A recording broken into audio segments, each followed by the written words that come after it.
जय हिंद दोस्तों, स्वागत है आपके अपने YouTube चैनल 11 एग्जाम में। तो आप सभी कैसे हैं? उम्मीद करता हूं आप सभी बहुत ही अच्छे होंगे। आज जो हम देखने वाले हैं वह देखने वाले हैं हमारे प्रधानमंत्री और मंत्रिमंडल के बारे में, साथ ही साथ में महान्यायवादी के बारे में।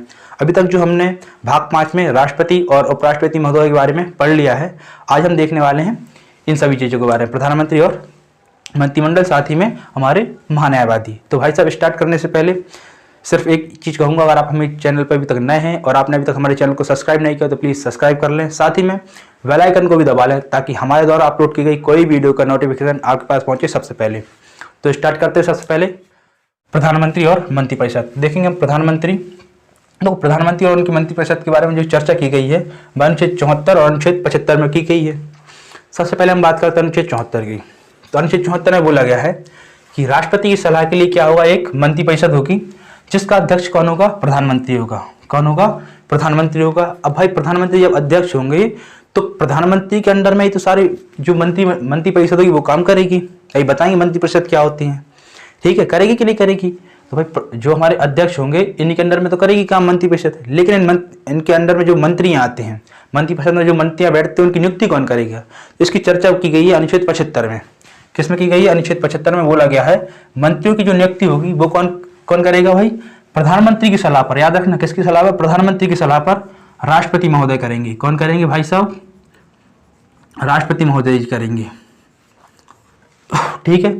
इसके बाद बात करते हैं मंत्रिपरिषद क्या होती है और मंत्रिमंडल क्या होता है। अब देखो, मंत्रिपरिषद की बात करते हैं तो मंत्रिपरिषद को समझने से पहले हम समझेंगे कि भाई कि ये मंत्री होते कितने प्रकार के हैं। तो जो मंत्री होते हैं वह होते हैं 4 प्रकार के। जो पहले मंत्री होते हैं वह होते हैं कैबिनेट मंत्री, दूसरे होते हैं वो होते हैं राज्य मंत्री, तीसरे होते हैं राज्य मंत्री स्वतंत्र प्रभार, और चौथे होते हैं हमारे उप मंत्री। अब देखते हैं इनके बारे में ये होते कौन कौन है। तो सबसे पहले बात करते हैं कैबिनेट मंत्री की। तो कैबिनेट मंत्री वे मंत्री होते हैं जिनमें देखो हमारे पास जितने विभाग हैं, जैसे कि गृह मंत्रालय है, वित्त मंत्रालय है, राज्य मंत्रालय, रक्षा मंत्रालय है, जितने भी मंत्रालय, सहकारी मंत्रालय है, जितने भी मंत्रालय हैं वह क्या है, उनके बारे में जितनी भी जो काम है वह उनका डिसीजन या फिर निर्णय अपने आप से खुद ले सकते हैं, स्वयं ले सकते हैं, ठीक है भाई। इसे बोलेंगे हम कैबिनेट मंत्री। जैसे ही गृह मामले के मंत्रालय कौन लेंगे भाई? अमित शाह। इनको मोदी जी से ज़्यादा पूछने की जरूरत नहीं है, वो अपना गृह मंत्रालय संबंधित जितने ही मतलब की निर्णय है वो खुद ले सकते हैं। वित्त मंत्रालय में निर्मला सीतारमण जी ले सकती हैं। मतलब जो भी अपना विभाग जो निर्णय जो स्वतंत्र ले सकते हैं वो कौन है? कैबिनेट मंत्री। विभाग का निर्णय जो स्वतंत्र ले सकते हैं, निर्णय क्या ले सकते हैं? स्वतंत्र रूप से ले सकती हैं, ठीक है। इनके ऊपर किसी का दबाव नहीं होता, ठीक है, इनके मंत्रालय के अलावा। साथ ही में ये बोलेंगे भाई ये क्या होते हैं? उच्च श्रेणी के होते हैं। कौन होते हैं? उच्च मंत्री होते हैं, मतलब थोड़े से वीआईपी लोग, वीआईपी मंत्री होते हैं, इन सभी से ऊपर वाले मंत्री, और प्रधानमंत्री से जस्ट नीचे वाले मंत्री। अब हम देखेंगे राज्य मंत्री क्या होते हैं। देखो भाई, कैबिनेट मंत्री की सलाह मतलब कि सहायता करने के लिए बोलना चाहिए। किसकी सहायता करने के लिए? जो हमारे कैबिनेट मंत्री हैं ना, जो जैसे गृह मंत्रालय है, गृह मंत्रालय हो गया, और जितने भी मंत्रालय हैं उनका कोई मतलब कैबिनेट मंत्री होंगे। कैबिनेट मंत्री की सलाह के लिए या फिर सहायता के लिए होते हैं कौन से मंत्री? हमारे राज्य मंत्री। कौन से मंत्री? राज्य मंत्री। हम बोल सकते हैं इसमें कैबिनेट मंत्री की सलाह के लिए, कैबिनेट मंत्री की सलाह के लिए, कैबिनेट मंत्री की सलाह के लिए जो मंत्री होते हैं, या फिर सहायता के लिए जो भी मंत्री होंगे वो कौन कहलाएंगे? राज्य मंत्री कहलाएंगे। अब हम बताएंगे राज्य मंत्री स्वतंत्र प्रभार क्या है, उसको थोड़ा सा बाद में, पहले इसको समझेंगे उप मंत्री, क्योंकि है ना ये तीनों क्या होते हैं, एक दूसरे से रिलेट करते हैं। तो सबसे पहले देखेंगे कौन सा? उप मंत्री। और जो उप मंत्री होते हैं वह क्या करते हैं? जो हमारे राज्य मंत्री होते हैं उनकी सलाह के लिए होते हैं। कौन होते हैं भाई? उप मंत्री होते हैं वो कौन होते हैं? जो हमारे राज्य मंत्री हैं, राज्य मंत्री की सलाह के लिए या फिर राज्य मंत्री की सहायता के लिए, राज्य मंत्री की सहायता के लिए क्या होते हैं? उप मंत्री होते हैं। देखो भाई, सबसे पहले कैबिनेट मंत्री। अब कैबिनेट मंत्री की सहायता के लिए कौन होंगे? राज्य मंत्री। अब राज्य मंत्री की सहायता के लिए उप मंत्री। आप कहेंगे साहब ये राज्य मंत्री क्या है? तो भाई साहब ये राज्य मंत्री कुछ और नहीं है, ये राज्य मंत्री यही राज्य मंत्री हैं। ये राज्य मंत्री जब स्वतंत्र प्रभार के बनते हैं, जब हमारे जो कैबिनेट मंत्री, जैसे कि कोई कैबिनेट में जैसे गृह मंत्रालय ले लेते हैं, अमित शाह ज़्यादा फेमस है ना। अमित शाह जी को अगर कुछ हो जाता है, उस समय पर वह हॉस्पिटल में है, उस जगह पर उसके जो मंत्रालय में जो भी राज्य मंत्री होंगे वह क्या करेंगे, अमित शाह जी की जगह पे साइन करेंगे, उनकी शक्तियों का प्रयोग करेंगे, तो उनको बोलेंगे हम राज्य मंत्री स्वतंत्र प्रभार के लिए। लेकिन ये पूरे समय के लिए नहीं बन गए, जब वो हॉस्पिटल से या फिर घर से जब भी वापस आएंगे तो उस समय पे वो क्या करेंगे, अपना पद मतलब जो स्वतंत्र प्रभार है वो क्या बन जाएंगे, राज्य मंत्री बन जाएंगे, और जो कैबिनेट मंत्री थे वो अपने पद आके संभाल लेंगे।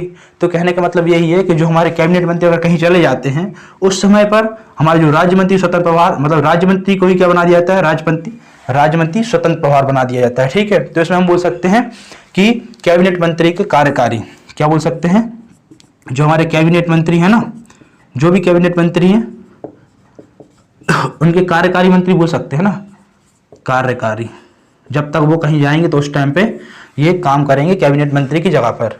तो अब आपको बताते हैं मंत्री परिषद क्या होती है और मंत्रिमंडल क्या होते हैं। तो मंत्री परिषद में ये चारों क्या आते हैं, चारों मंत्री आते हैं। ठीक है, ये क्या हो जाती है हमारी मंत्री परिषद, क्या हो जाती है भाई साहब, मंत्री परिषद। इसको थोड़ा सा मिटाना पड़ेगा, मिटाने के लिए डस्टर ये इसको मिटाते, अगर आपने लिखा नहीं तो प्लीज लिख लीजिए। ठीक है, वीडियो को पॉज कर लीजिए और इसको लिख लीजिए। इसके बाद बताते हैं आपको, अब बात करते हैं सबसे पहले मंत्री परिषद की। मंत्री परिषद में क्या होता है, मंत्री परिषद में क्या कौन कौन से मंत्री होते हैं, तो भाई उसमें होते हैं 4 प्रकार के मंत्री। कौन कौन से, देखो प्रधानमंत्री तो होंगे साथ में क्योंकि दोनों के हेड होते हैं। अब उसमें होंगे कौन से हमारे, वो होंगे हमारे कैबिनेट मंत्री। ये क्या होगा, हमारे सबसे बड़े मंत्री। कौन, कैबिनेट मंत्री। इसके बाद इसमें क्या होंगे, राज्य मंत्री भी होंगे। कौन होंगे भाई साहब, राज्य मंत्री, राज्य मंत्री। इसके बाद हमारे राज्य मंत्री स्वतंत्र प्रभार भी होंगे, राज्य मंत्री स्वतंत्र प्रभार। स्वतंत्र प्रभार के साथ ही में जो हमारे लास्ट वाले मंत्री होंगे उपमंत्री, उपमंत्री। इन चारों को अगर मिला दिया जाए तो ये क्या बन जाती है भाई, मंत्री परिषद बन जाती है। क्या बन जाती है भाई साहब, मंत्री परिषद बन जाती है। आप कहेंगे भाई मंत्री परिषद तो ठीक है, मंत्रिमंडल क्या होती है, तो मंत्रिमंडल भी समझा देते हैं। अब मंत्रिमंडल में क्या होता है, इसको साफ करते हैं। मंत्रिमंडल, मंत्रिमंडल, मंत्रिमंडल, मंत्रिमंडल में देखो भाई प्रधानमंत्री तो होते हैं, साथ ही में कैबिनेट मंत्री भी होते हैं, और इसमें एक्चुअली जो मंत्रिमंडल होते हैं बड़ी गुप्त लोग, मतलब जो बिल्कुल प्रधानमंत्री से जो टच में होते हैं वही लोग केवल इस मीटिंग मंत्रालय मंडल में आते हैं। कौन कौन से, देखो प्रधानमंत्री के जो टच में होंगे वो कौन से होंगे, कैबिनेट मंत्री। लेकिन कभी कभी क्या होता है, कोई कैबिनेट मंत्री अगर नहीं आ पाता या फिर किसी कारणवश से वह मतलब उपस्थित नहीं है, फिर बीमार है जिस कारण से वो उपस्थिति नहीं दे सकता, उस समय पर क्या करेंगे, जो भी उसको राज्य मंत्री होंगे, राज्य मंत्री होंगे भाई साहब उनके। और राज्य मंत्री कौन से होंगे, उस समय पर कौन काम कर रहा हो, स्वतंत्र प्रभार के, स्वतंत्र प्रभार के जो मंत्री होंगे वह काम कर रहे होंगे। उस टाइम पे क्या आ सकते हैं, स्वतंत्र प्रभार के मंत्री इनके जो पद आके मतलब कि इनके मंत्रिमंडल में आके मीटिंग वगैरह में उनका पद ले सकते हैं। तो जो मंत्रिमंडल होते हैं उसमें केवल 2 लोग आते हैं, मतलब 2 मंत्री आते हैं। कौन कौन से, कैबिनेट मंत्री, और जब अगर कोई कैबिनेट मंत्री नहीं होता है उसकी जगह पे स्वतंत्र प्रभार के मंत्री आ जाते हैं। ठीक है, तो आपको समझ में आई होगी भाई, कैबिनेट मंत्री और राज्य मंत्री और राज्य मंत्री, स्वतंत्र प्रभार और प्रधानमंत्री। तो आपको समझ में, और ये भी आ गई होगी मंत्रिपरिषद क्या होती है और मंत्रिमंडल क्या होता है। और इससे संबंधित कुछ चीजें और देख लो भाई साहब। तो सबसे पहले तो ये बोली जाएगी, जो प्रधानमंत्री हैं, प्रधानमंत्री की इच्छा पर ही मंत्रिपरिषद या फिर मंत्रिमंडल के जो मंत्री हैं उनकी नियुक्ति की जाएगी, इच्छा पर। ये जो नियुक्ति कौन करेगा भाई, तो हमारे राष्ट्रपति महोदय करेंगे। अब बात कर लेते हैं, अगर ये इन्होंने कोई गलत काम कर दिया, क्या कर, देखो यही तो देश को चला रहे हैं। अगर किसी जैसे इसी कोई मंत्री ने क्या कर दिया, गलत काम कर दिया, तो अगर वो अकेले अगर किसी को जवाब देने जाएंगे, वो अपन जाकर उनसे जवाब नहीं मांग सकते। अपन ऐसे नहीं बुला सकते भाई आई वही गृह मंत्रालय आओ हमारे पास अमित शाह जी और हमें उसके बारे में बताइए आपने ये एनआरसी क्यों लाया, या फिर जो भी वगैरह वगैरह कोई भी क्वेश्चन पूछना है या कोई गलत काम क्यों किया, तो हमें आके जवाब नहीं देंगे। लेकिन राष्ट्रपति के पास इनको जाना पड़ेगा अकेले सिंगल रूप में।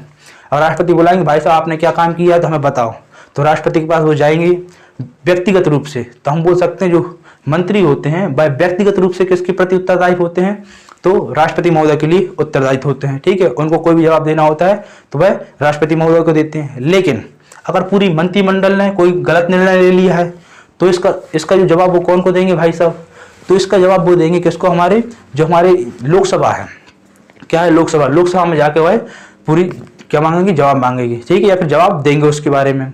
हम बात करते हैं हम बात करते हैं अपने अगर प्रधानमंत्री की जैसे कि मृत्यु हो जाए, क्या हो जाए, मृत्यु। देखो पॉसिबल तो कुछ भी नहीं, देखो मृत्यु तो अपन को पता नहीं कभी भी आ सकती है। और कोई इनका कार्यकाल चल रहा है जैसे प्रधानमंत्री का, अब इनके हेड भी होते हैं किसके, मंत्रिमंडल के। अगर मान लेते हैं कि जो हमारे प्रधानमंत्री है इनकी क्या हो जाती है, कार्यकाल के दौरान मृत्यु हो जाती है, क्या हो जाती है, मृत्यु। तो उस टाइम पे क्या होगा, जितने मंत्री हैं ये चारों मंत्री ये क्या देंगे, अपने पद से इस्तीफा देंगे। क्या देंगे, इस्तीफा। क्यों, क्योंकि इनकी नियुक्ति किसने की थी, प्रधानमंत्री, यही तो अध्यक्ष है। और देखो राजा को अगर कुछ हो गया तो फिर तो उसके मंत्री हैं वो तो वैसे ही क्या हो जाएंगे, अपना इस्तीफा देने के लिए मजबूर हो जाएंगे। इसलिए बोला गया है कि प्रधानमंत्री अगर उनकी मृत्यु हो जाती है या फिर वो भी त्यागपत्र दे देते तो उस कारण से पूरी जो मंत्रिपरिषद होगी उसको भी क्या देना पड़ेगा, इस्तीफा। लेकिन लोकसभा भंग नहीं होगी भाई साहब, लोकसभा भंग नहीं होगी, क्योंकि लोकसभा भंग तो तभी होगी जब उनके पास बहुमत नहीं होगा। तब बहुमत कैसा कि भाई लोकसभा में कितनी सीटें हैं, 545, और इसकी लोकसभा के लिए अपन की जो बहुमत होता है वो कितना होता है, 50% + 1, और उसका मतलब वो कितना हो जाएगा, 273। मतलब अगर 273 सीटों से कम अगर सीटें होती हैं तो क्या होगा, लोकसभा हमारी भंग हो जाएगी और तभी हमारे दोबारा चुनाव होंगे।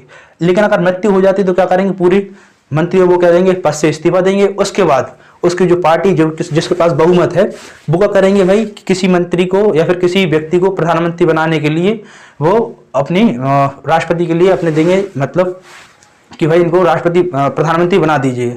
अब जब प्रधानमंत्री की नियुक्ति हो जाएगी उसके बाद हर एक व्यक्ति को लेकर क्या करेंगे, उनको अपने विभाग उनको सौंपेंगे, भाई विभाग की उनकी इच्छा के अनुसार कि भाई किसको कौन कौन से मंत्रालय देना, उसके बाद ही फिर से ये मंत्रिपरिषद बनेगी। तो भाई साहब आपको इतनी चीज समझ में आई होंगी, है ना। तो ये तो अपना हो गया प्रधानमंत्री और मंत्रिपरिषद। इसमें अगर आपको कोई भी दिक्कत हो तो फिर आप है ना कमेंट बॉक्स में डालिएगा, उसको फिर हम बता देते हैं। अच्छा एक चीज और देख लेते हैं, प्रधानमंत्री की कुछ शक्तियां हैं।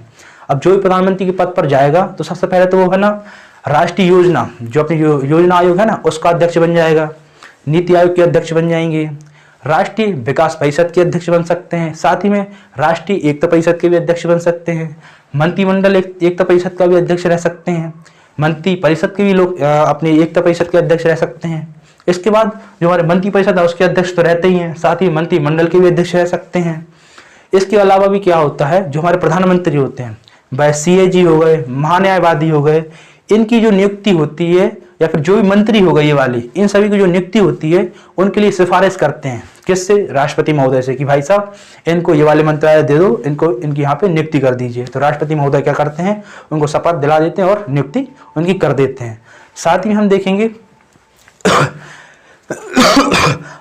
प्रधानमंत्री अगर किसी को बनना है तो उसके लिए क्या क्या होना चाहिए। तो भाई साहब प्रधानमंत्री अगर किसी को बनना है तो भाई उसके लिए जो उम्र तो ठीक है 25 वर्ष, लेकिन बात ये कर रहे हैं कि अगर प्रधानमंत्री अगर बना सकते हैं तो किसी को भी बना सकते हैं क्या। तो भाई साहब प्रधानमंत्री जो है वो किसी भी व्यक्ति को बना सकते हैं, आपको भी बना सकते हैं, हमें भी बना सकते हैं, किसी भी अन्य व्यक्ति को बना सकते हैं। लेकिन उसकी एक शर्त है कि आप जो प्रधानमंत्री बन गए हो उसके 6 महीने बाद क्या होना चाहिए, 6 महीने बाद राज्यसभा या लोकसभा से आपको क्या होना चाहिए, सदस्य बन जाना चाहिए। मतलब आपको उधर का एक सदस्य होना चाहिए। अगर लोकसभा से बनना है तो आपका चुनाव होना चाहिए, या फिर राज्यसभा से हो तो मतलब मनोनीत भी करवा सकते हैं, जो भी कुछ हो जाए, लेकिन आपको क्या करना है, सदस्य उधर का बनना पड़ेगा, ठीक है। तो आप भी क्या बन सकते हैं, प्रधानमंत्री बन सकते हैं। साथ ही में आपकी जो पार्टी है उसका भी बहुमत होना चाहिए, ठीक है। अभी क्वेश्चन और बन जाता है यहीं से कि भाई साहब ये मंत्रिमंडल है, तो मंत्रिमंडल की सबसे पहले जो चर्चा की गई इस शब्द की वो किस अनुच्छेद में की गई है। तो इसका जो अनुच्छेद है वो है 352 में। कल हमने आपको पढ़ाया था, जो नेक्स्ट वीडियो थी 352 में जो है मंत्रिमंडल की चर्चा की गई थी सबसे पहले बार में। क्वेश्चन यही पूछता है कि मंत्रिमंडल शब्द की चर्चा किस अनुच्छेद में की गई है। तो वह अनुच्छेद है 352 में, ठीक है भाई साहब। तो हम चलते हैं महान्यायवादी की ओर। अगर इसमें से कोई चीज छूट गई हो आपको लगता है तो आप हमें कमेंट बॉक्स में जरूर दीजिएगा, उससे क्या करेंगे भाई हम आपको बता देंगे और भी सारी चीजें। वैसे अधिकतर चीजें बता दी गई हैं और कोई ऐसा दिख नहीं रहा कि ताकि आपको छोड़ दी गई हो, तो चलेगा। आगे चलते हैं महान्यायवादी की ओर, अटॉर्नी जनरल। तो इसका जो अनुच्छेद है भाई अनुच्छेद 76। भाई साहब बहुत ज्यादा इंपॉर्टेंट है, ठीक है। सीधा क्वेश्चन आता है कि भाई महान्यायवादी की चर्चा किस अनुच्छेद में की गई। तो भाई वो की गई है हमारे अनुच्छेद 76 में की गई है। इसमें क्या बोला है, केंद्र सरकार का ये क्या होगा, प्रथम विधि अधिकारी या फिर प्रथम कानूनी अधिकारी होगा। मतलब सीधी बात यह है कि ये केंद्र सरकार है उसका क्या होगा, वकील होगा। केंद्र सरकार का क्या होगा भाई साहब, वकील होगा। केंद्र सरकार का वकील होगा। अब इनके बारे में बोलना है भाई, जितने इसके पास इतना पावर होता है कि भाई साहब जो संसद में भी जा सकता है, संसद में एरा गैरा कोई भी नहीं जा सकता है, नॉर्मल व्यक्ति नहीं जा सकते, लेकिन इसके पास इतना पावर होता है कि ये संसद में भी चला जाता है, संसद की कार्यवाही में भाग भी ले सकता है, लेकिन वोट डालने की बारी आएगी तो ये वोट डालने नहीं आता। ठीक है, मतलब उसको वोट डालने का अधिकार नहीं है, लेकिन उसकी सुनवाई करने का या फिर उसकी कार्यवाही में भाग लेने का, भाषण देने का अधिकार पूरा है। ठीक है, लेकिन मतदान देने का अधिकार इसको नहीं है। साथ ही में हम बात करेंगे भाई इनका जो नियुक्ति कौन करता है भाई, तो अब भी थोड़ी देर पहले बताई थी कि ये प्रधानमंत्री की सलाह पर नियुक्त होते हैं।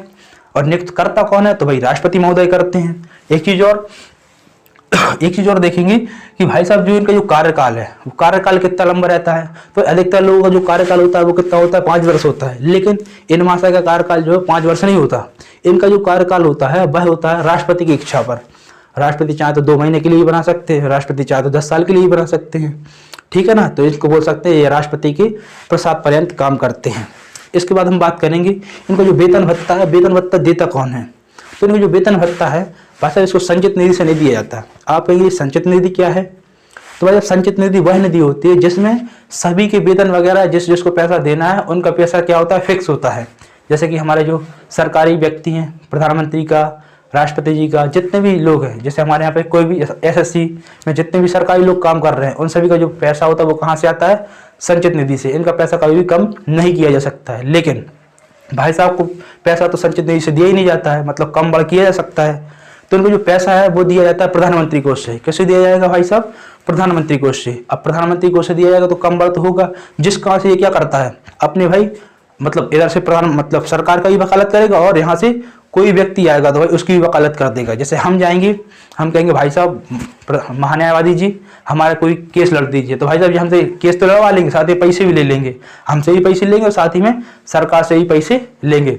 ठीक है भाई साहब। इसके अलावा और चीज़ अगर बोल रहे तो भाई इसका जो ये जो है ना, इनको एक पावर और होता है, एक पावर वो होता है कि भाई ये इनकी जो भी ये इस पद पे बैठता है उसकी एक योग्यता ये हो जाती है कि भाई सुप्रीम कोर्ट के जज के बराबर क्या कर सकता है, जज के बराबर उसकी योग्यता हो जाती है, जिस कारण से वो किसी भी न्यायालय में जाके क्या कर सकता है, सुनवाई कर सकता है। ठीक है, किसी भी न्यायालय में जाके, सुप्रीम कोर्ट में, हाई कोर्ट में और डिस्ट्रिक्ट कोर्ट में तो फिर कर ही सकता है, मतलब सब जगह जाके क्या कर सकता है, अपनी सुनवाई कर सकता है।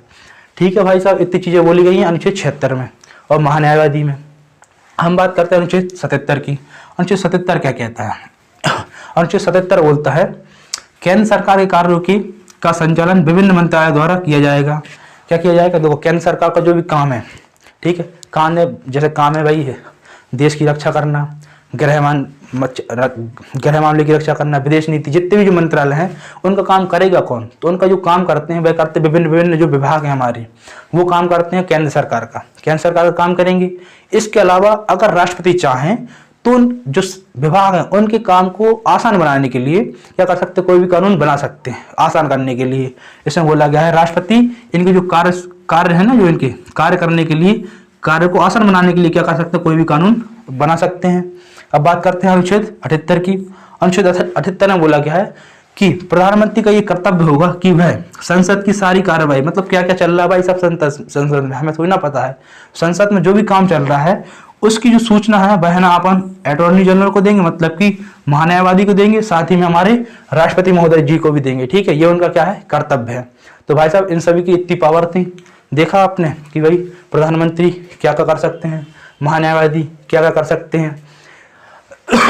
महान्यायवादी कौन होता है भाई, तो ये होते हैं हमारे देश के या फिर अपनी केंद्र सरकार है उनका क्या होते हैं, वकील होते हैं। बाकी मंत्रिपरिषद आपको समझा दिया है और मंत्रिमंडल भी आपको समझा दिया है।